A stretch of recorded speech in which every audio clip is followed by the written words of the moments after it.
qophii keenyaarraatiin godina Jimmaarratti xiyyeeffanna. Gaaffilee jiraattonni aanaalee garaagaraa kan godina Jimmaa kaasan deebisuudhaaf immoo keessummaan nu affeeranii stuudiyootti argamanii jiru. Keessummaan keenya obbo Tijjaanii Naasirii. Obbo Tijjaaniin bulchaa godina Jimmaati. Magana gaan dhuftanii anaa dhufu. Magana gaan nu galatama. Tole. Sinittan deebi'aa daawwattoota keenya sinis hanga xumuraatti nu daawwachaa akka wajjin turtan sin affeeraa tamsaasa kallattiitiin karaa foddaa televiizyinii keessaniitiin karaa fuula feesbuukii OBN afaan Oromootiin akkasuma nu daawwachaa akka wajjin turtan sin affeera. Yaa eegal obbo Tijjaanii godinni Jimmaa godinaalee Oromiyaan qabu keessaa godina bal'aadha gara aanaalee 22 fi gandoota 569 akka qabu odeeffadheera. Hunda waliin ga'uu baannus rakkoowwan jajjaboo yaadota yookiin gaaffilee jiraattota godina keessanii ibsuu danda'an jennee fuulleffannee irratti gaaffilee isinii kaasaa akka wajjin turu ta'a. Jalqabamee gara aanaa Goommaatti yaa'ee malluuti. Viidiyoo kanaan yaa eegalu. Godina Jimmaa aanaa Goommaa ganda Coocee Lamii jedhamu keessatti argamna. Iddoon addaa kun immoo bakka argama bunaa Koffii Arabikaa Coocee Kattaamu dhugaati. Maqaan kun yeroo hedduu bal'inaan tooftaalee miidiyaa garaagaraatiin ni himama. Bakkeen kunis nama fageenya irra taa'ee yaaduu fi bakka kunuunsa addaa qabuu fi eegumsi cimaan taasifamaafii jiru fakkaatee mul'ata.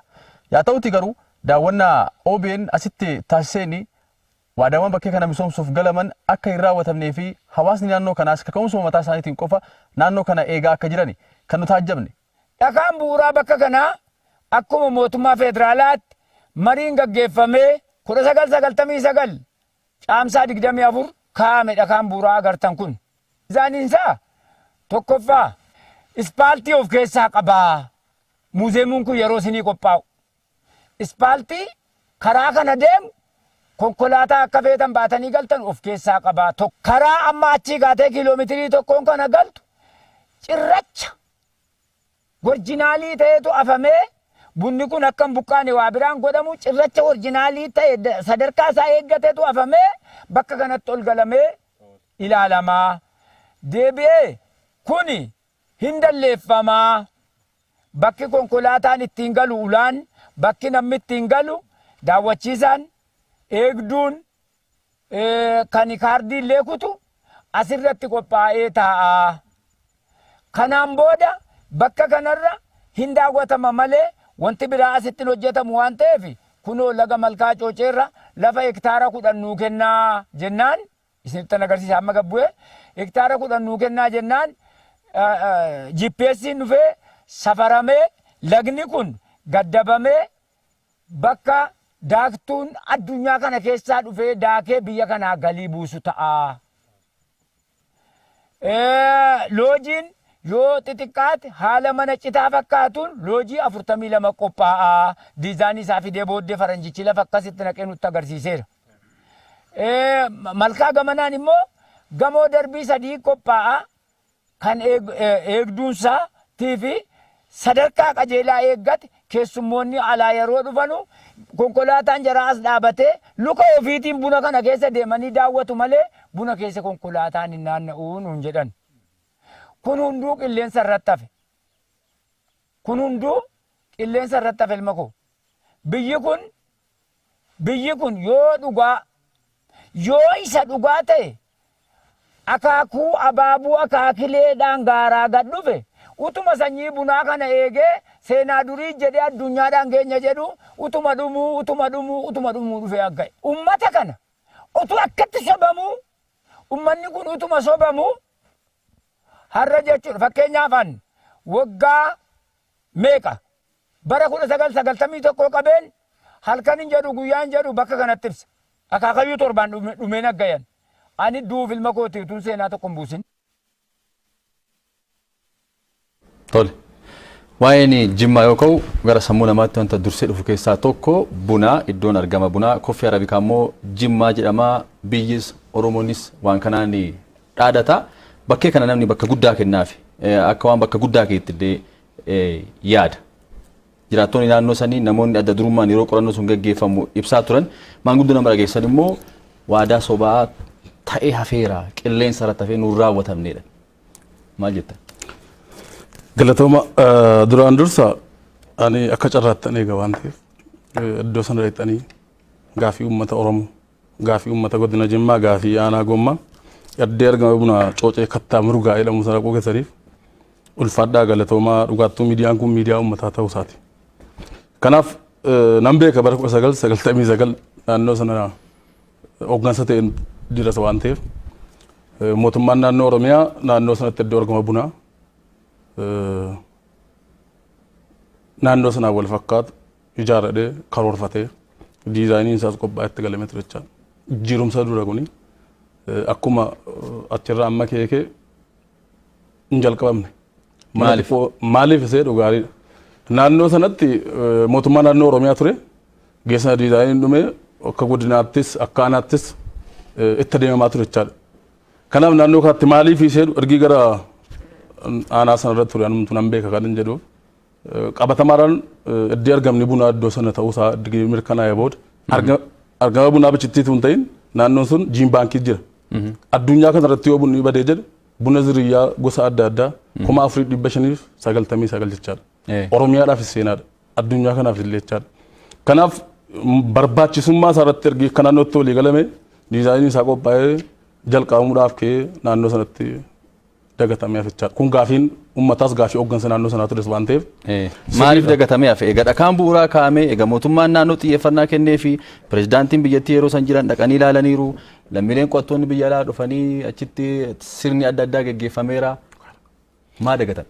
Dhugaadha. Maa dagatame jechuun gaariidha. Biyya sanatti pirezidaantiin Abbaa Duulaa ture. Abbaa Duulaa boodas pirezidaantii itti aanu namni dhufee hin jiru. Nama kaasu dhibe jechaadha. Naannoo sanatti aanaa socho'uu hin dhibne godinni socho'uu hin dhibne naannoo socho'aa ture gin furmaata hin arganne. Amma ergi jijjiirumsi dhufe gin furmaanni kan argamu rakkoon isaa beekama. Dhakaan bu'uuraa kaa'ameera. Dhakaan bu'uuraa suni sababni gara hojiitti hin jijjiiramneef maalidha? Sababni isaa naannoon akka waliigalaatti xiyyeeffannoo sitti hin kennine baajata hin qabnedha kan jedhamudha ture naannoo isaatti. Baajanni osoo hin qabamin dhakaan bu'uuraa kaa'amee jechuudha. Geessan akkas ture jechaadha. Kanaaf waadaan soobaa uummanni jedhu kun dhugaadha jechuudha. Dhugaadha. Kun qabatamaa waan jirus waan ta'eef. Kun gaafiin uummanni kaasus gaafiin kaasaa ture. Ergiin amma gara bulchaa ta'e bulchaan keenya duraanis obbo Abdullaakim gaafiin isaanii tokko kana ture. Anis ergiin naqee kanuma. Jijjiirumsa kanarratti immoo guyyaa sana aadaadhaan uummata Oromoo seenaa isaa beeksifachuun hin danda'amu hin beektu waan ta'eef jijjiirumsa. Egaa waadaan yeroo san galame waadaa sobaa ta'e akkuma jettan isinis bulchiinsaaf nageenya achirratti hoogganaa turtanii amma deebitanii bulchaa godinaati waadaan yeroo san isinii kenname waadaa sobaa ture garuu dhugaa hin jiru kana jettanii hawaasaan dhugaa isaa galchuuf hin dadhabame. Ittis uummanni hin beeka sirriittis haala jiru qabatamaa jiru namni hin beeka uummanni keenya gaafataa ture. Hooggansi godinaas gaafataa ture. Naannoon dhakaa bu'uuraa kan kaa'ee gara hojiitti jijjiiruu hin dandeenye amma dhiibdaniirtu isin immoo amma dhuftaniirtu bakka san jiraattaniirtu bakka san hojjettaniirtu amma immoo bulchaa godina Jimmaati. Isin immoo akka godinaatti maal gootan bakkeen kun amma keessan qofaa miti kan Oromiyaa irra darbee Itoophiyaa irra darbee kan addunyaa ta'eera waan ta'eef. Duraan dursa galatoomaa ituu sanatti hin galiin duratti bunni uummanni godina Jimmaa hoggootan darban jijjiirumsa dura keessatti buna buqqisaa ture. Sun maal inni mootummaan darbee mootummaan juuntaa ofiisaatii dallaalatee gatii madaalawaa argataan ture uummanni keenya.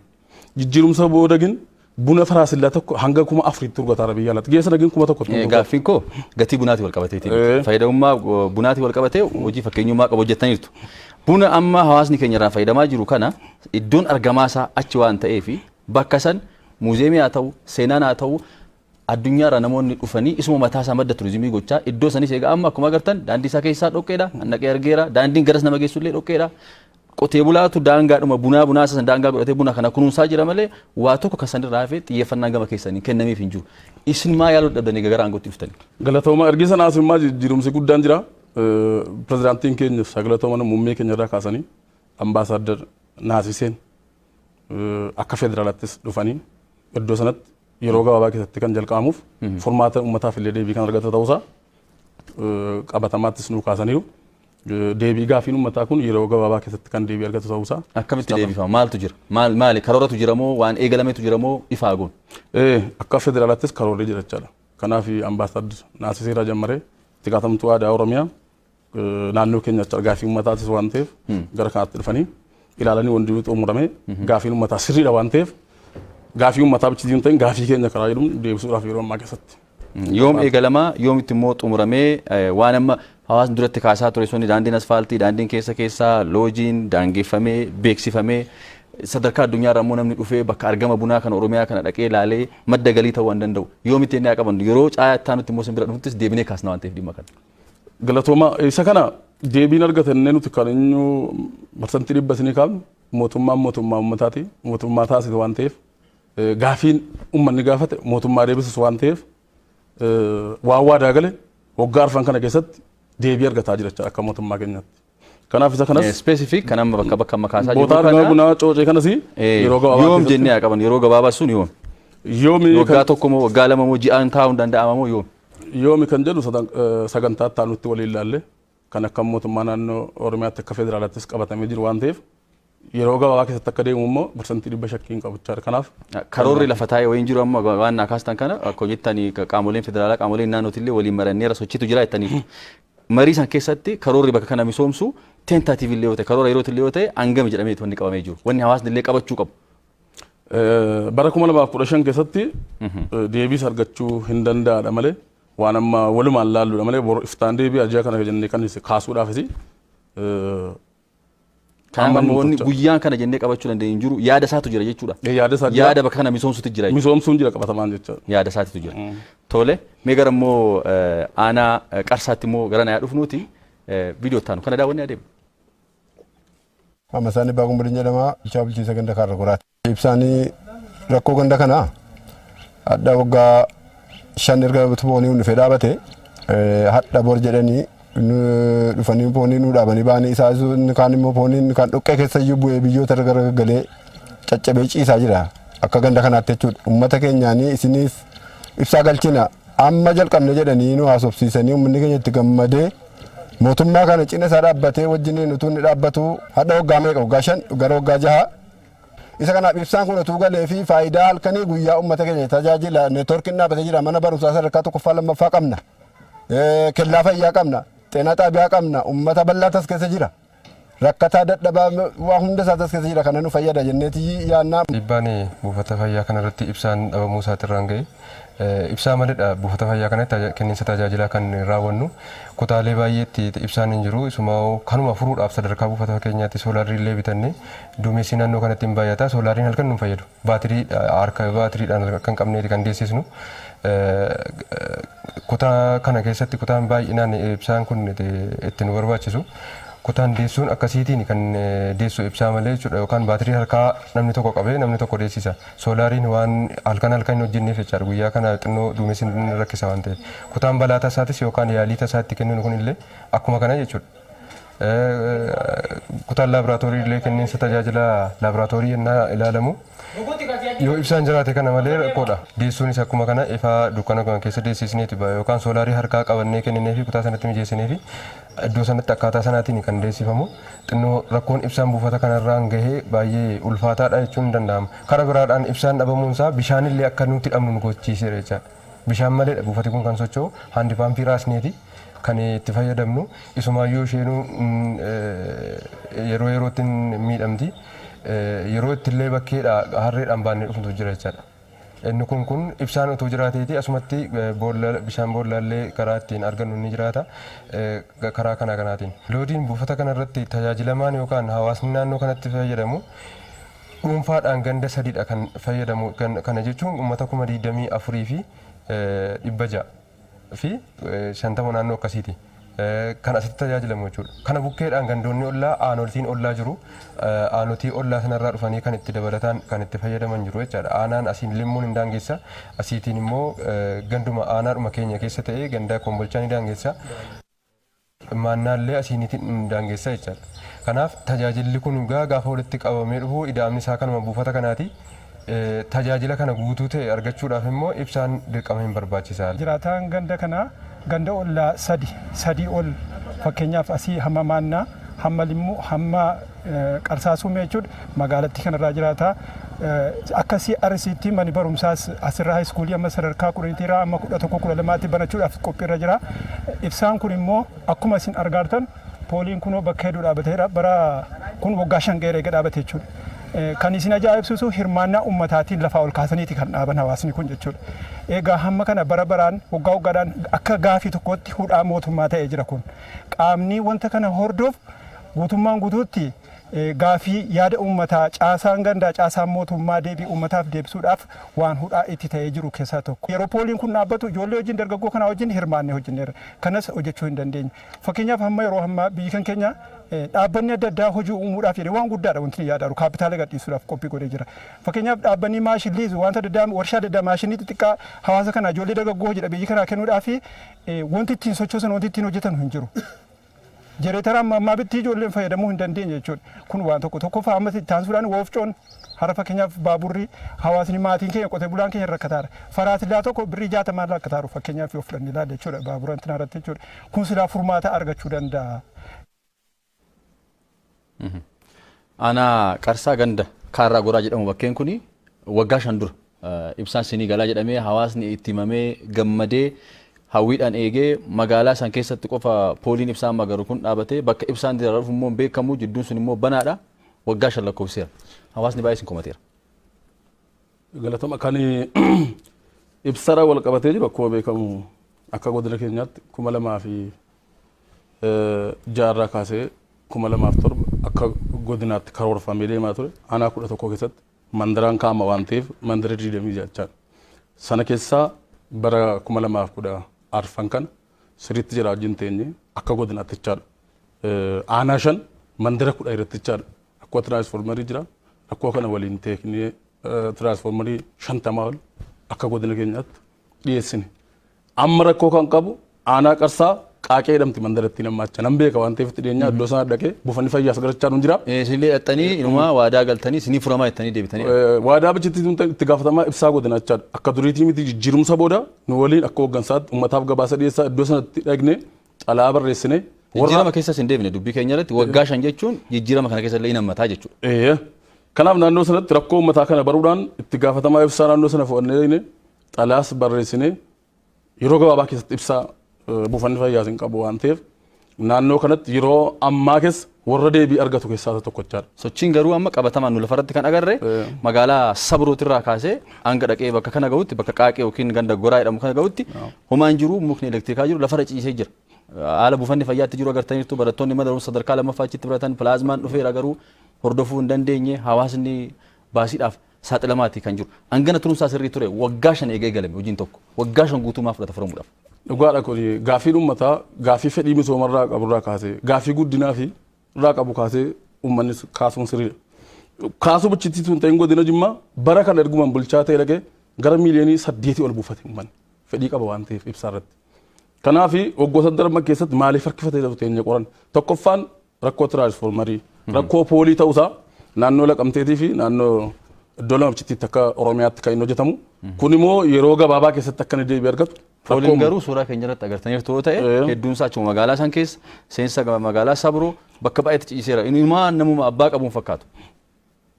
Dhugaadha. Rakkoo poolii akkamitti jechuu dandeenya? Dhugaadha. Rakkoon poolii gosa lama jira. Gabaabaa dheeraa jira. Amma kan irratti jira jiru gabaabaa sana jechaadha. Kanaaf isa kana dhiyeessuudhaan immoo naannoo Laqamteetti hojjetama. Naannoo sanaa dhufa waan ta'eef kun immoo akka rakkootti fudhannee yeroo gabaabaa keessatti akka deebii argatu jechaadha. Yeroo amma aanota furmaata argatan keessaa akka godina keenya keessaa tokko isa kana jechaadha. Kanaaf itti dhiyeenyaan hin beekaa naannoo mandara qaaqee jedhama waan ta'eef buufanni fayyaa achiis hin qabu. Akkuma gurbaan hamma kaasaa ture buufata fayyaa 100 akka godina keenyaa 22 qabna. Sana keessaa soolaarii kan ibsaa qabu muraasa. 60 ol hin qaban soolaarii fi jenereetarii kan qaban jiru sana keessaa 60 ol ammallee hin qabu. Jenereetara illee yoo ta'e wayya malee amma soolaarii amallee uumamumaan Jimma magariisa waan ta'eef carraan aduun baay'ee argachuu isaanii rakkisaadha akkuma isaanis kaasaa turan. Egaa rakkoon kun jiraachuu amantanii qorattanii amma yoomitti furmaata hin kennitaniif maal waadaa seentaniif hawaasa keessaniif? Baay'ee galatooma 2000 fi amma warra kaanii 2015 kan hin sirraasi jijjiirumsi jira hooggansi naannoo ibsaa jiru ogeessachi jiru sirraa irratti yeroo ammaa keessa rakkoo bulchiisa gaariidhaa kaasee gara nama waliin teenya qoranna waan ta'eef akka hooggansaatti gara nama 40 ol hojiirra dhaabuurra waajjira ibsaa kaasee seeratti dhiyeessuurraa kaasee hooggansachi jiru hooggansa quuqama qabu jijjiirumsa as dhufa waan ta'eef uummataa wajjin gadi bu'anii aanaatti gadi bu'anii rakkoo uummataa hiikuus waan ta'eef aanaa 7 bara kana kan furmaata keenyucha aanaa 7 keessaa mandara 9 mandara 9 kana keessaa qaaqeetu keessa jira jechaadha. Kanaaf bara 2015 kanatti jalqaba jiraaf sirraa jechaadha. Parsantii dhibba kun. Tole ibsaadhaan wal qabatee garuu ciccituun humna ibsaa kun magaalota gudinichaa hedduu keessatti hawaasni garaagaraa hin komata kaffaltiidhaanis immoo wal qabatee amma ragaasaa sirriitti agarsiisuu nan danda'a magaalaa Limmuu Saqqaa keessatti akkasuma aanaa geeraa kana keessa darbee namoonni ibsaa yookiin ampuulii manaaf qofa fayyadamanii hanga qarshii 2,000, 3,000, 4,000 namoonni kafalaa jiraachuu isaanii darbanii akkaataan itti komatan immoo jira amaluma tajaajila kenna tajaajila waajjiruma ibsaa kanaanis wal qabatee nama deddeebisuu nama ifachuun in jira jedhanii immoo komatan jiraattonni godina keessanii maaliif ana kaatti isinii kaasa akkuma duratti kaasni gara gandoota 569tu jira tokkoon sagalee isaanii dhiyeessuun ni ulfaata garuu yaadni isaa walitti qabamu ammallee naannoo sektara ibsaa kana wal qabatee xiyyeeffannaa addaa akka barbaadu kaasu. Dhugaa rakkoo kenna tajaajilaatiin wal qabatee naannoo ibsaatti bifa addaatiin jira. Kanaaf riiformii mootummaan jijjiirumsaa gaggeesse keessaa tokkoffaan hooggansa isaa bootaa lamatti baasuudha. Karaa biraatiin egasii nu federaala jedhanii jijjiirumsa booda uummata keenya ibsaa irraa kutuu maallaqa irraa fudhachuun uummata keenya akka barbaadan gochuun naannoo sana ture. Kanarraa kaasee ammallee jiraa jedhama. Amma qabatamaatti jira namni 40 yeroo jalqabaatiif jecha akka godina keenyaatti seeratti dhiyaachuuf ibsaa keessa gallee tarkaanfii seeraa fudhachuun harkaaf harkatti qabuudhaan maallaqa jira uummata irraa fuudhu. Seeratti dhiyeessaa wajiraa kan dhaabbatan jecha akka godina keenyaatti jalqabbiin jiru jalqabbii gaarii fi hooggansa naannoo sana jirullee baay'ee kan hin galateeffatu akka dhuunfaattis akka bulchiisa godinaatti rakkoo amma jiru kana mohii ni ginacha rakkoo amma jiru garuu ammallee hin furamne qabatamaatti rakkochi jira waan ta'eef rakkoo kana mohii kudhaafis karoora keenya qabanneera yeroo gabaabaa keessatti sinigna uummatattis siqatee gadi bu'ee nama hojjetanus waan ta'eef rakkoo bal'aatu naannoo sana keessa jira sirriidha kan jedhu kaasuun barbaada. Bareedaa gara taanutti immoo adeemnu mee gara magaalaa Aggaarotti immoo yaaceenuti waan achi jiru daawwannee adeemu. Nurraan ga'e mana dura gandatiin waamanii waadaanuu galanii manni diigameera lamanna sirraa ka'e caccabaa kana keessan jira dhimmisu keessa namni alaalees hin jiru haa ta'u malee karaa du'aan namaallee ba'u dhukkubsaan nama karaa ba'u karaa ollaa keenyatti fiignu hin qabnu amma kun nama waggaa 90 kanarra tabba kanarraa bu'uu hin danda'u caccabee dhumesit kun manni kun akka cufamee jiru ilaali biyyoodhaan waan himaa nu qabu waan irra olan keenya biyya keenyatti karaa deemnu hin qabnu ollaas karaa dubbifnu hin qabnu karaa biyyatti booyyee matee cinnee jiraataa jirannu karaa ba'aallee hin qabnu. Karaa mana keenya gadi baanu kan boolloo keessa akkamitti baana kan kun haqimii qeerroon nu sirreetan irra deemaa jira kan jara hojjetu miti isii gadi baanu kana jecha ni kan maslaayidhaan bahee galaa jira kana rakkinni kan keenya waa'ee karaa garuu mootummaa tana buusuuf namni mootummaatti bu'ummoo hin jiru hin balleessini nu hojjechiisaa jira hojjetamaa jira irra noollee malee birriin baheera na qaamni ilaa fuudhan kun ilaalamanii gaafatamanii qoratamanii yookiin hadhiisanuu kan biraa jammaru amma ganna keessa lafa jennee gadi baanu qabnu. Kun talbaadha bakka talbaadha akkitti hojjetan jiru amma aduu ta'e malee akkitti gadi baanee wal galan jiru kana rakkinni kan keenya. Daandiin hojjetame keessa deemte yoo agarteef jechuudha. Hojjetameera numti jedhame haalli inni itti hojjetame waan daandii ammaa kunoo karaa Jimmaa kana argaarra daandii bakka biraatti hojjetamus argaarra hariin keenya jechuudha. Cirumayyuu waan hin madaalle haalli isumayyuu immoo akkaan harkifata namni yeroo sanatti gammadee mana ofii diigee daldala ofii bootaatti hin jiraatu irraa butee kan inni simate waan kana jechuudha.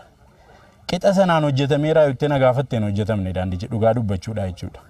Akkaataan itti hojjetame argiteetta hanqinuma mataasaa qallinumti daandii deebisee immoo karaa lolaa kun qallinni mataasaa ammas immoo daandiin gizee hojjetu amma daandiin namarra dhaabataa jiru kun gaafa daandiin jalqabamu jechuudha.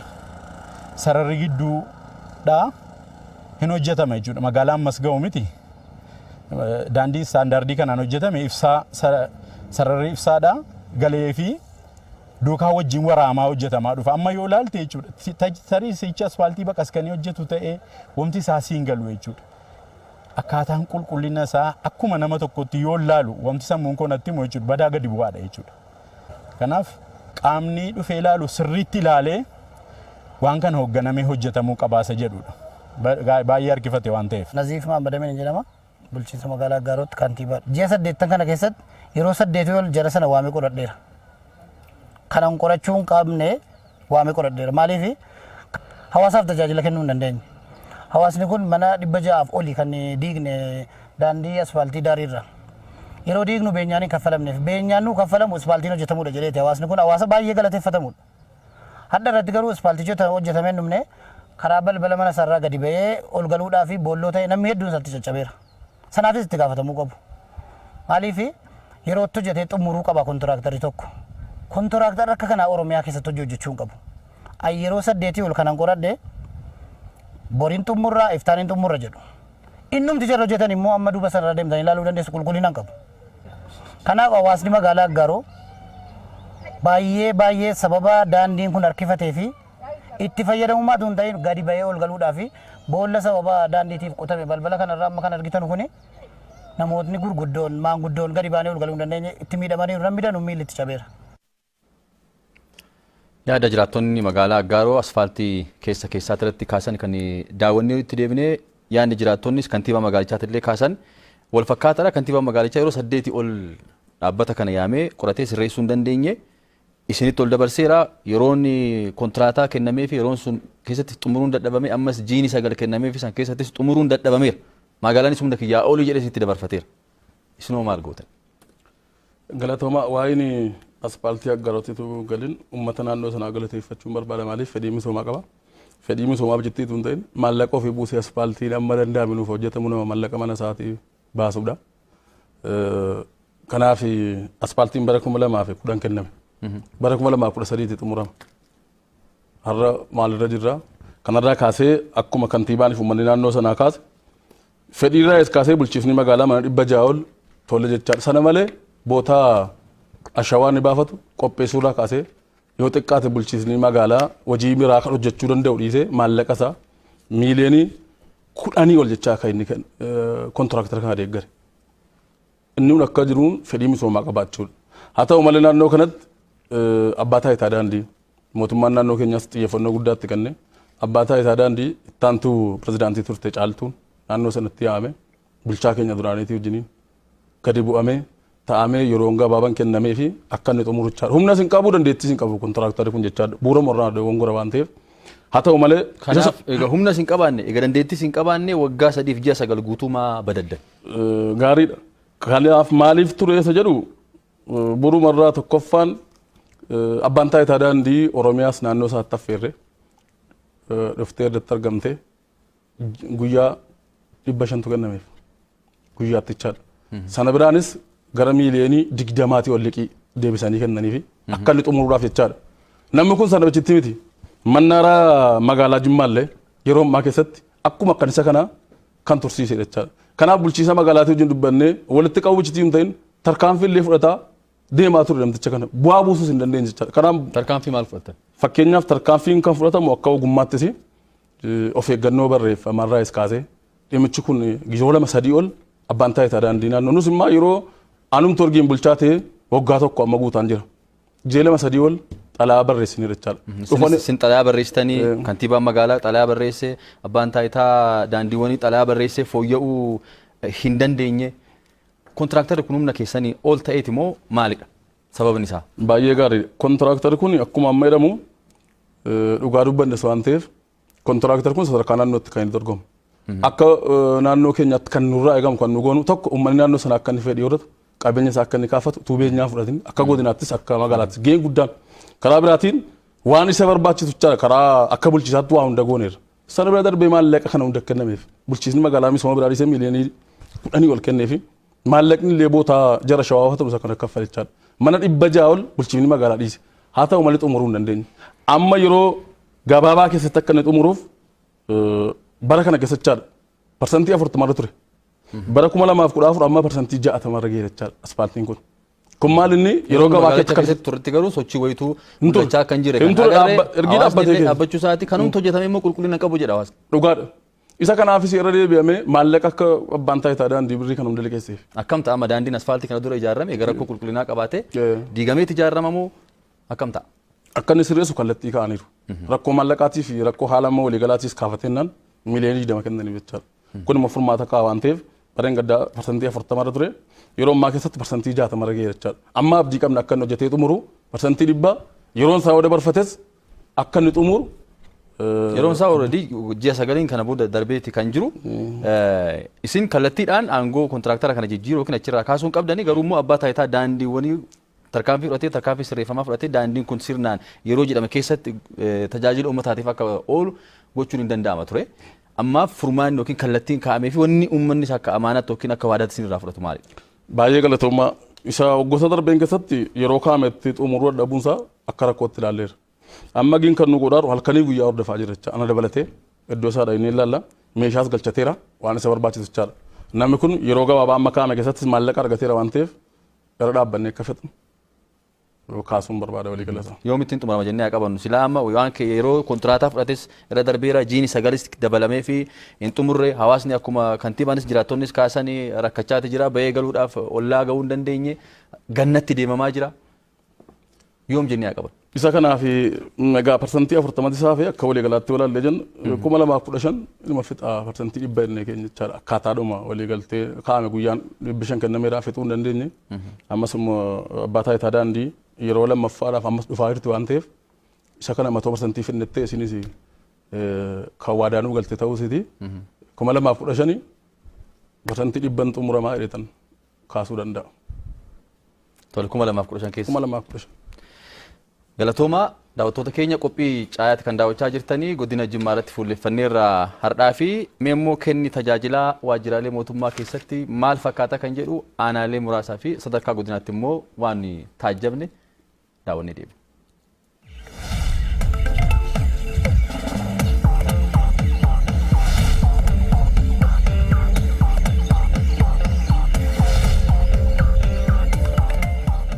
Amma kan argamnu godina Jimmaa aanaa Saqqaa Coqorsaatti. Mootummaan naannoo Oromiyaa hooggantoonni biiroolee guyyaalee wiixataa roobii fi jimaata waajjiratti argamuudhaan abbaa dhimmaa akka tajaajilan kallattii kaa'ee ture.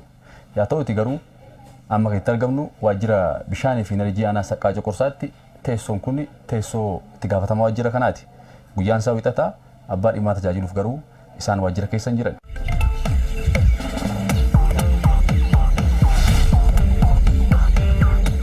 Kun immoo waajjira qonnaa aanaa Saqqaa Coqorsaati. Akkuma waajjira bishaanii kan waajjirri itti gaafatamaa waajjira qonnaa aanaa Saqqaa Coqorsaas cufaadhaa guyyaalee 3 tajaajilaaf ta'an keessaa tokko wiixata isaan garuu waajjira hin jiran. Kun waajjira abbaa taayitaa eegumsa naannoo fi jijjiirama qilleensaa aanaa Saqqaa Coqorsaati. Akkuma biiroo dura ilaallee waajjirri kunis cufaadhaa hooggansis ta'ee hojjettoonni waajjira keessa hin jiran. Waajjiraaleen 1, 2, 3, 4 hanga maxxana san jiranitti immoo kan waajjira eejensii beelladaa aanaa Saqqaa Coqorsaa akka ta'e kan odeeffanne. Yaa ta'uti biiroon kun akka carraa banaadha. Keessa garuu hojjettoonni jiranii waajjiraaleen jiran kunis akkasuma cufaadha.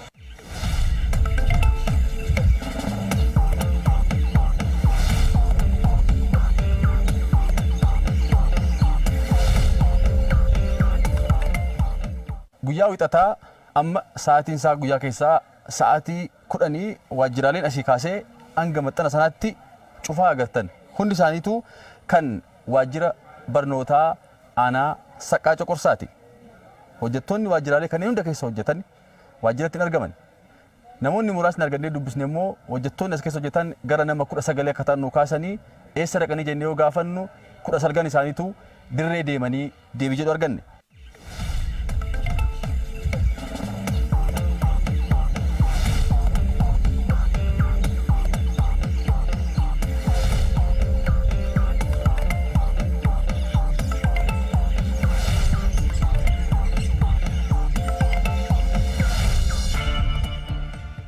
Kun immoo waajjira public service fi misooma qabeenya namaa aanaa Saqqaa Coqorsaati. Waajjirri public service tajaajilli waajjiraalee mootummaa keessatti kennamu sirnaan akka kennamu to'achuu hordofuudhaan wal qabatee dirqamni guddaan irra kaa'amee jira.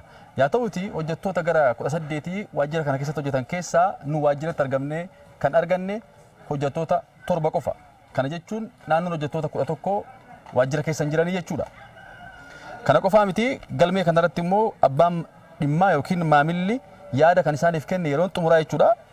Guyyaa 11 ji'a lammaffaa keessa bara 2014 keessa naannoo ji'a 8 oliitiif abbaan dhimmaa waajjira kana dhufee yaada isaanii kenne gaariidhas badaadhas kan jedhes hin jiru. Silaa waajjirri public service waajjiratti argamee fakkeenya ta'ee kaawwanis to'achuu osoo qabu hojjettoonni isaa hoogganaas dabalatee hedduun isaanii waajjira keessa hin jiran.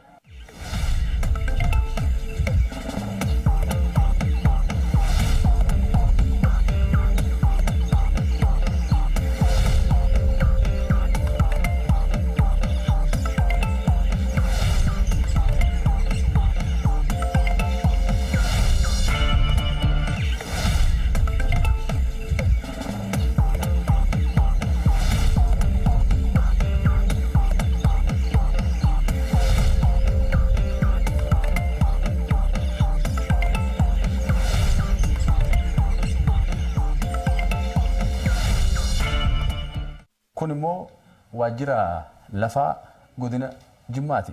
Akkuma agartan waajjirri gara boodaa sanii jirus gara naan jirus teessoon hedduun isaa duwwaadha kan jiranii hojjettoonni leenjiidha kan akka jiranii fi hojjettoonni muraasni waltajjii seenan akka jiran natti himameera.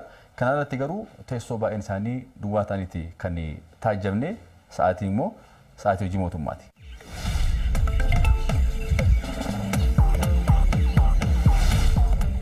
Hojjettoonni kuwwan isa dhaqannaan jette? Amma dhiyoo Garam ba'an. turaniiru. Tole. Daawwattoota keenya ammoo kan argamnu waajjira investimentii godina Jimmaa keessatti akkuma agartan sa'aatii hojii mootummaa keessatti hojjetaan waajjira jiru hojjetaa tokko qofa kuwwan garuu sa'aatii hojii mootummaatiin waajjira keessatti argachuu hin dandeenye.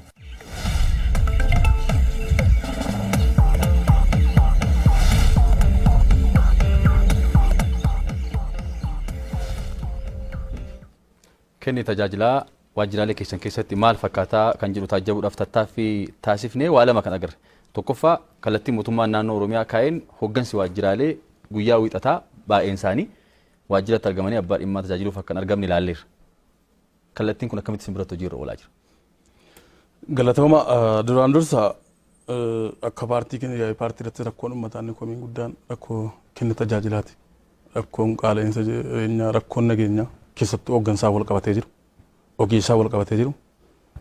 Akka paartiis akka mootummaatti adda bahee hubannoo uummataaf hooggansa keenyaa ogeessaa kennaa turre jechaadha. Kun immoo qabatamaatti waan jiru waan ta'eef qabatamaatti sabbaa dhimmaan ammallee maallaqaan haqa keenya bitanne kan jedhu bal'inaan kan jiru ta'uu isaati jechaadha. Kanaaf sirriitti teenya ergi hubannoo keenya booda komii uummanni keenya akka godinaatti jechuudha. Hooggansa keenya irraa kaasee rakkoo ni mata irraa kaasee hooggansa 189 tarkaanfii waan jechaadha. Bara kana kenna tajaajilaatiin wal qabatee abbaa dhimmaatiinis ifaa ifatti waliin mari'anna waan ta'eef tarkaanfii hooggansa keenyatti kan fudhanne hojjetaanis akkasuma waan mootummaan fi uummanni mateetu hin ta'in uummata tajaajiluu iddoo guddaa akka inni qabu beeynas waan ta'eef ogeessa godina keenyaas yoo ilaalle jenna ammallee seektaroota akka galii daldala poolisii tiraafikii wal qabatee qaamolee haqaatiinis wal qabatee komii guddaatu jira jechaadha akka godina keenyaatti.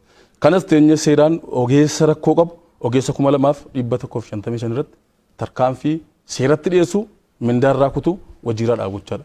Kun qabatamaadhaan komiin uummataa bal'inaan akka paartii keenyaatti saddabee mootummaatti saddabee uummannis nuu kaase yeroo gabaabaatti jecha tarkaanfii fudhannee xiqqoosichaadha uummanni keenya illee dhugaadha haala gaariirra jirtu itti fufaa. Ammallee gin rakkoo hamaatu jira jechaadha. Kenna tajaajilaatii wal qabatee nu biratti jechaadha. Amma kun viidiyoo kanarraa akkuma waliin taajjabne tarkaanfii fudhatan lakkoofsa namaatiinis gosa tarkaanfii fudhatanis jabaa akka ta'e kan naa kaastan. Garuu barsiisaan jiru jechuudha. Waan amma laaltan kanarraa kaatanii maal jettan? Gaariin amma kana wanti kaasuu barbaadeef rakkoo jirurraa kaanee kana kaasuu barbaade. Haa ta'u malee hooggansi keenya ogeessis akka godina keenyaatti yeroon isaa yeroo isin beektanu mana barumsaa dhaqxeetti quban qabaa kan sakkaa barsiisaa ministeerii karaa biraatiin mana barumsaa bu'uura boruutiis wal qabatee kaka'umsaafis wanti erga diboon jira warroonni qonnaa wal qabatanis jira. Haa ta'u malee hundinuu iddoo sana baadiyyaa irratti bu'ee jira jennee ilaallu hundinuu iddoo sana bu'ee jiru jechaadha. Kanaaf isa kan adda baasnee sadarkaa godinaattis nan beeka waajjira lafaa investimentii waajjira lafaa akkuma isin kaaftan iyyuu namni 8 addaa jira Adaamaarra jiru. Haa ta'u malee inni kaan immoo sadaqee tokkos haa ta'u jechaadha. Saatii isaa eeggatee galuu saatii isaatti ba'uudhaan wal qabatee rakkoon kan jiru ta'uu isaati jechaadha. Kanaaf isa kana immoo yeroo gabaabaa keessatti akkuma isa kaan tarkaanfii fudhannee araarama tokko malee kan kana kan hin jedhuuf Hayila Sillaasee keessa namni uummata miidhaa ture ilmoo isaattitu ijji isaa kan hin argan kan qaamni isaan hojjenne dhalataa dargii keessas akkasi. Ihaadigiin keessattis argineera warra nama miidhaa turan juuntaa waa inni ta'e jechaadha ofii isaatiif. Kanaaf nuti waa'een tajaajilaa gizee kaafnu giiftii koo obboo koo uummata isaa haadha isaa tajaajiluun nuyiif carraa guddaadha iddoo kana teenyoo keessa jechaadha. Kanaaf isa namaan tarkaanfii seeraa fudhatamu malee akka ogummaattis akka namaatti hamaa akka ta'es hin beeynas waan ta'eef carraa kanaan araarama tokko malee tarkaanfii kan fudhannu ta'uu isaa kanarratti parsantii 100 kaasuun barbaada. Kun rakkoon kun ammallee jira uummata keenya wajjin sirreessuu dandeenyadha. Tole sa'aatii qabnu faana gara itti aanutti adeemnu garuu odeeffannoo akka isinii ta'u hojjettoonni isaa hojiitiin ba'an akka jiran kan eegan nu seenni yookiin miidiyaan dhufaa eega jedhanii booda immoo bilbilamee fi kan dhufaa jiranis akkasuma kan taajabnis jiru viidiyoo itti aanu kana immoo alaallu gabaabsini. Manni barumsaa kun uummatumatu kaka'insa isaatiin ijaare malee mootummaan kitaaba fiduudhaa fi barattoota qacaruu qofa malee waan inni uummata mana barumsaa kana gargaaree cina dhaabbatu hin jiru. Rakkoo mana barumsaa kun mana barumsaa kana uummanni kaka'umsa isaatiin irri isaas qorqorroodha, jalli isaas qorqorroodha, laameeraa fakkaatee waan ijaarameetiif yeroo san akkuma ariititti carraan dhufe hin darbiin jedhee uummanni kaka'insa isaatiin waan ijaareef har'a ijoollee yeroo bonaa aduutu jira guba, irri qorqorroodha, jalli qorqorroodha akkuma sitti himu. Yeroo gannaa kana immoo qorratu jira gubaa jechuudha. Ijoolleen barnoota isaanii irratti xiyyeeffatanii ijoolleen achi keessatti baratan kan isaan dorgoman ijoollee Finfinnee ta'anii baratan, ijoollee Jimma ta'anii baratan, ijoollee Adaamaa ta'anii baratan, ijoollee Dirredawaa ta'anii baratan, ijoollee magaalota gurguddaa ta'anii baratan wajjin waan dorgomanii fi ijoollee kan keenya illee sammuu isaa tuqee rakkoo man barumsaa kana immoo qaamota adda addaa aanaatti simneerraa furmaatan arganne, godinatti simneerraa furmaatan arganne, namoota uummata dhaqaatii rakkoo isaa mari'achiisaa jedhanii caffeerraa erganittis bakka bu'oota uummataa caffee jiranutti himneerraa furmaata tokko hin arganne, namoota aangoo gurguddaa akka biyyattiitti qaban paarlaamaa aanaa keenya bakka bu'anii dhaqanitti himneerraa furmaata tokko hin arganne. Hamma har'aatti uummanni kan keenyaa fi barattoonni kan keenya isa kana nama itti himnu dhabne, nama itti himne hundi isaa biraa furmaata dhabne, har'a immoo meeqata isaa carraa kanaan furmaata argannaa laata jennee isin arguuttis gammanne yaada kana rakkoo uummataa kana bakka bu'ee isinitti himuu barbaada jechuudha. Maqaan koo Barsaa Badhaasaa Qajeelaan jedhama. Dura bu'aa mana barumsaa koomaa sadarkaa lammaffaati. Hanqinni tokko istaandardiidhaan kan ijaarame miti jechuudha. Istaandardiin isaa kan eeggate miti akkuma argaa jirtan laameeraadhaan jalli qorqorroodhaa irri qorqorroodhaa akkuma isin argaa jirtan kana inni tokko kana inni lammaffaani akkuma jedhamu ijoolleen keenya dorgomaa akka biyyattiiti jechuudha. Kompiitara manni kompiitaraa hin jiru. Kutaan laaboraatoorii hin jiru. Keemikaalli hin jiru. Hanqinni kitaabaa akkuma kana jira. Barsiisaan gosa barnootaatiin barsiisaan haa jiraatu iyyuu malee gosa barnootaatiin istaandardii isaa kan eeggate kan ta'u miti. Inni kan biraa hanqinni dareetiin wal qabate kaalkuleemiin barnootaas imaammanni barnootaas kan inni kaasu tokko 50 jedha waantu 50. Haa ta'uti garuu amma meeqatu jira daree tokko keessaa barataa 100tu jira tokko 100 jechuudha. Barataa 100 kanatu magaazinaa argaa jirtan kana keessatti walitti macaq jedhee jechuudha barataa jira jechuudha. Kun immoo akka biyyaatti gaafa laallu fooyya'insa qabxii irratti illee miidhaa guddaa uumeera jechuudha. Barataan keenya amma bara kana osoo daataa isaa ol galee biiroo kanatti sin agarsiise daataa barataa keenya barataa kan bara kana darbe jechuudha yuunivarsiitii kan nuti seensifne barataa 17 jechuudha. Baay'ee wayi magaalaa kana duwwaa miti ganda 17 mana barumsaa 17 tokko hanga 8tu gara kana dhufee barata jechuudha. Kan isin dhibu jechuudha. Waajjira barnootaa aanaattis kennameera. Waajjira godinaattis kennameera. Qaamni hundi hin beeka jechuudha. Haa ta'uuti waajjirri barnootaa sinuma gaafataa jira jechuudha. Waajjirri barnootaa aanaa amma dhugaadha bara darbe viidiyoodhaanis qadda'ee barreeffamaanis akka koree qindeessituu aanaa sanaattis Tole, sa'aatii qabnu faana yaada isaanii gabaabsinu pirojektoota bal'inaan akka naannoo Oromiyaatti hojjetaman keessatti bakka kana eebbifamaa jiran keessaa pirojektoota barnootaati baay'een isaanii garuu immoo bakkeewwan akkanaa kunniin bakka hawaasni kaka'umsa isaatiin mana barumsaa ijaarate naannoo waggaa 12 ga'ee jira akkuma agartan haala baay'ee rakkisaa ta'e keessatti kan isaan barachaa turani gara aanaas dhaqneerraa godinas dhimmi keenya ga'eera garuu xiyyeeffannaa nu maluun arganne hanqina barsiisaa qabna hanqina kitaabaa qabna hanqina meeshaalee qabna hanqina daree qabna jedhan. Galatoomaa sirriidha aan alimmuuti nama argine kaane anis quban qaba argii gara kaatti dhufne isaan duratti akkuma mootummaa keenyaatti manneen barnootaa yoo jijjiirate qonnaan bulaa parsantii 85 qabanne barnoota jijjiiruu nurra jiraata addunyaan barnoota jechuun qaroo lammaffaa jedhu kanarraa kaasee akka godina keenyaatti mana barumsaa fuula boruu waggaa darbechaadha 416 gara miiliyoona 350 oliin uummanni keenya baasee ijaare. Mana barumsaa sadarkaa lammaffaa olaalle mana barumsaa 105 qabna akka godina keenyaatti. Kana keessaa manni bara kanachaa 2015 karoorfannee uummata keenyatti dhiyeessineera lana. Manni barumsaa sadarkaa lammaffaa 105 keessaa istaandardii isaa kan hin eegganne mana barumsaa 40 ol iskuuliin kana bichitti miti jala. Kan biraas jira. Isintu akka godinaatti waan ta'eef bira hin geenye waan ta'eef dhugaadha. Kanaaf isa kana maal gochuun dura jiraata hirmaannaa uummataatiin bara 2002 irraa kaasee mootummaan barnoota waliin barnoota qaqqabsiisuun dura jiraate dhuun mana barumsaa sadarkaa tokkoffaa gara sadarkaa lammaffaatti achuma keessatti isuma sana sirreessaa jedhame. Amma inni kun rakkoodha waan ta'eef jijjiirumsa kana keessatti muummee ministeeraatii pirezidaantii keenya irraa kaasee akka walii galaatti bara jechuudhaan mana barumsaa 40 ol bara 2015 jechaadha. Baajataan itoo hin ta'in hirmaannaa uummataatiin uummanni Jimmaa bara kana bichitti tajaajila tolaatiin birrii biiliyoonii ja'a buuse. Kanaaf hirmaannaadhaan uummata keenya uummata Jimmaa yeroo kamiin caalaa misooma barbaadu waan ta'eef rakkoon jiru rakkoo gaggeessummaa anas haa ta'u aanaa sanarra ta'u uummata sana mari'achiisanii sanaa ol ijaaruu danda'u uummanni keenya waan ta'eef. Isaan garuu xiqqoon ullee sagalee isaanii kana fayyadamuun barbaannee fi deddeebinee irraa qaboo yaa'ii qabannee gara aanaatti dabarsinee irraa aanaan gara godinaatti dabarseera dhimmi keenya gaafa godina ga'u irra rakkachaa jirra. Ijoolleen keenya immoo boru biyyaaf ta'u waan ta'eef bifa kanaan baratanii ijoollee naannoo biraa jira wajjiniin dorgomuu hin danda'anidha kan isaan jedhanii yoom furmaata argata. Kun furmaata kan argatu baay'ata mootummaatii hin ta'in uummanni godina Jimmaa baajata godina keenyaa caala buusechaa 2014 biiliyoonii 6. Kana jechuun uummata nu kan hojjennu gaggeessummaan halkanii guyyaa uummata siqannee uummatichi furmaatan kaata. Mana barumsaa istaandardii sadarkaa lammaffaa mana barumsaa 40 ol 2015 inni ijaarree istaandardii isaa barbaadamu sanaan geenya kan jedhu karoorfanneera. Isa keessaa kan amma kee kun tokkoffaadha waan ta'eef 2015 xumurratti caan dhuftanii qabatamaan isa arguu dandeessu waan ta'eef qabatamaadhaan waadaa keenyas kan eeggannus waan ta'eef. Tole dhufnee ilaalla viidiyoo xumuraa kana immoo daawwannee adeemnu keessattuu geejjibaan wal qabatee waan muraasa waan qopheeffannetu jira. Duraan taarifni birrii 30 irra ture 30 irraa hanga 50tti ture amma immoo 50 irraa amma 70 irra jira. Maaliif taarifni 50 irra ture? Miidhaadha uummata kana maaliif miidhanii? Nullee qabaannes kaffallee deemuu jiraanna. Hojjaadhaaf gadi ta'e hojjennee jiraanna gadi ta'e kana keessa immoo uummanni miidhamuu hin qabu. Hoggaa daandii irratti qabamnee gaafatamnu 50 kaffalle jedhaati himaa jedhan. Kana keessatti immoo uummanni immoo kana keessa namni qabus jira namni hin qabnes jira. Kana keessa immoo miidhamuu qabu uummanni akka kootti jechuudha. Amma hoggaa gaafatamnu nuyi koo nutti ulfaataa jira. Sobuuttis nutti ulfaate. Dhugaa dubbannee iddoo dhuutti utuu bullee nuyi gaariidha. Dhabneetii miti amma inni nuyi jengamaa jiru. Taarifni haaraan egaa ba'ee booda komii hawaasni qabudha. Taarifni maxxanfamee jira. Garuu immoo taarifa isaaniin tajaajilamaa hin jirru kan jedhu tokkoffaa konkolaattonni sadarkaa qabu tokkoffaa lammaffaa sadaffaa jedhamanii sun hojiirra oolaa hin jiru. Kanuma sadarkaa tokkoffaatiin kafalaa jirra kan jedhu lammaffaa gatiin dhaabataan ta'e hin jiru. Akka fakkeenyaatti osoo kaasee Aggaaroodha Jimmaa taarifni 40 ta'e osoo jiru hawaasni 70 80 alatti kafalaa jirutu jira. Atnaagoodha Jimmaan 88 fi 106 sadarkaa konkolaataatiin namni garuu 130 hanga 140 kan kafalaa jiru.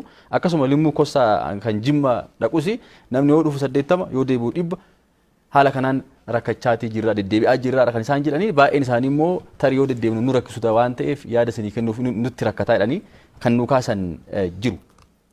Maali yaadni keessan kana? Galatoomaa kun dhugaadha kun maaliif akkana ta'e ishee dhukaasuun dura gaafiin uummataas yaadni uummanni kaase sirriidha. Karaa tokkoon karaa nama akka walii galaatti hojjetamaa jirudha. Karaan hojjetaa jiru. Inni lammataa haala qaala'insa jireenyaatiin wal qabatee boba'aan dabaleedhaan wal qabatee jira. Inni sadaffataa tiraafikiiniif geejjiba rakkoo qabantu jiru achitti jechaadha. Isa kana bara kana adda baafnee komii uummatarraas kaanee bal'inaan kan kee naannoo tiraafikiiti. Geejjiba biratti jechaadha. Karaa tokkoon ammallee haqa maallaqaan bitannaa kan jedhame tokko qaama kanarraa jechaadha. Kanaaf bara kana ergi qorannee booda tiraafikii 19 tarkaanfii fudhanne jechaadha. Seeratti dhiyeessu mindaa dabu iddoodha kaasuu jechaadha tiraafikoota uummanni keenya bara kana keessa jechaadha. Karaa biraatiin geejjiba ituu ilaalanu ituu uummanni kana kaffalu inni kaffalus uummata keenya birattis wanti nu boodaa sunura hin kaffalu irraa buusuu hin danda'a ituu inni kaffaluu beekanu taarifa sanaan deemuu dadhabuun warra geejjibaa kana biras jira jechaadha. Kanaaf ogeessa 20 ol tarkaanfii kan fudhanne ta'uu isaati. Kun komiin uummata keenya sirrii qabatamaan isa argine tarkaanfii fudhataa jirus qorannee ammas ilaalaa deemu. Qofaa miti amma kan rakkoo kana qabu hawaasni komatu amma akkuma isin kaase sagalee namoota argannee akaasnu malee amma bilbilaan ergaa gabaabaadhaan rakkoowwan irra deddeebiidhaan jiraattota godina keessanitti irraa ka'an keessa tokko rakkoo geejjibaa kan. Dhugaadha isa kana yeroo yeroodhaanis xiyyeeffannoo guddaa kennuudhaan gaafii uummanni kaase qabatamas waan jiru lafa kuni tokkoffaan naannoo tiraafikiitiif ogeessumti geejjibaa rakkoo akka qabu qoranneerra. Rakkoonni qaburraa kaasee uummanni keenyas bal'inaan dhugaa jirus nuu kaasirraa kaasee itti adeemnee tarkaanfii amma kana jalqabbiidhaaf fudhanneera jechaadha. Waan kee bichitiin ta'in ammas kan kanatti deemnu ta'uusaa akka biyya keenyaa sichis uummata keenya hundinuu barsiifnu namni baay'een yoo duratti ol galee warra keenyaa keessaa bu'u. Maallaqas yoo ishee haala kaffale hin gaafatu. Keenyas gin uummanni keenya gara isaatti deemaa rakkoo isaarraa ka'ee taarifaan haala kaffalaa jiras waan ta'eef dhimma kana gaafiin uummataa sirriidha waan ta'eef keessoo keenya galee ilaallee ammas araarama tokko malee kan sirreessinu ta'uu isaatii fi hin sirreessinas kan hin jedhuun qaba. Deeqaa tokko keessatti gabaabsitanii kan naa kaastanii daandiin asfaaltii Jimmaa kan Limmuu Kossaa deemaa jiru jira. Irra deddeebiidhaan naannoo karoorri waggaa 4tiif kennameera amma gara waggaa 3ffaa keessa seenaatii jira. Ammas qophii lafaatirra wanni darbe wanni asfaaltiidhaan wal qabatu sochiin baay'een hin eegalamne jedhee hawaasni jidduu kana jiraatu hin kaasaa dhiyeenyas marii bakka boota caffee akkasumas bakka boota paarlaamaa irratti hawaasni kaasaa tureetii jira. Xiqqoo nu jalaa harkifateera haala karooraatiin irraa watamu kin hin xumuramu jennee sodaannaa jedha hawaasni. Gaariidha kuni gaafii uummanni kaases yaadni uummanni kaases irree fedhii misoomaa waan qabuuf gaafii waggaa 10 ol dur gaafataa ture jechaadha. Gaafii isaa kana keessa jijjiirumsa keessa deebi'e. Kanaaf immoo galata guddaa mootummaa keenya muummee irraa kaasee pirezidaantii keenya hamma dakkaatti gaggeessitoonni keenya dhaggeeffachuudhaan dhugaattuu uummata Oromootiif qabsoo isaa keessaa inni tokko gaafii misoomaati waan ta'eef asfaaltiin karaa Limmuu karaa Aggaaroo deebi'eera jechaadha. Deebii sana irrattis qabatamaa jiruun duddubbatti harkifateera moo harkifanne harkifateera. Sanaafis immoo teenyee hamma abbaa taayitaa daandii federaalaatti wajjin mari'achuudhaan ji'a ji'aan itti gaafatamaan naannoo kanatti haftaamuu iddoo isaatti deddeebi'uudhaan hordoffiichaadha. Yeroo ammaa keessatti kan Aggaaroos lafa harkifatee ture amma yoo xiqqaate kiiloomeetira 30 asfaaltiin uffata hin eegnes waan ta'e uffata. Garaagarummaa qaba amma namnis kan kaasu xiyyeeffannaan tama daandiin Aggaaroo Jimmaa jiruu fi Jimmaa Limmuu Kossaan jiru garaagarummaa guddaa qabaadha. Bifa wal fakkaataan deemuu hin dandeenye. Dhugaadha. Sun naannoo kontiraaktaraatti rakkoo jira dabalanii jechaadha. Bantaa daandii federaalaa kana sirriitti taa'ee ilaaluudhaan dhugaa dubbachuudhaaf bara kan halkanii guyyaan bira dhaabbatanii gorsitoota irraa jammaree hojjetaa jiru. Rakkoowwan jiru kan ammoo sirreessanii kontiraaktaroota naannoo kanatti dabaluudhaan akka inni si'atuuf yeroo gabaabaa keessatti amma ji'a 4-5 keessatti jijjiirumsi guddaan dhufeera. Haala kaa'ame sanaan hin xumurame inni eegnesas. Kanaaf yeroo kontiraataa isaa keessatti hin xumuramaadha. Hin xumuramaadha. Tole. Obbo Tijjaanii Naasir bulchaa bulchiinsa godina Jimmaa keessummaa caa taatanii gaaffii OBN akkasumas jiraattonni godina keessanii isin kaasaniif deebi'aan keessaniif isin galateeffadha. Baay'ee galatoomaa isinis carraa kaanuu kennitanii. Ulfaadha. Daawwattoota keenya qophiin caayaa har'aaf jenne kanumaa torban dhimmaa fi keessummaa biraa qabannee deebina torban gaarii siif haa ta'u.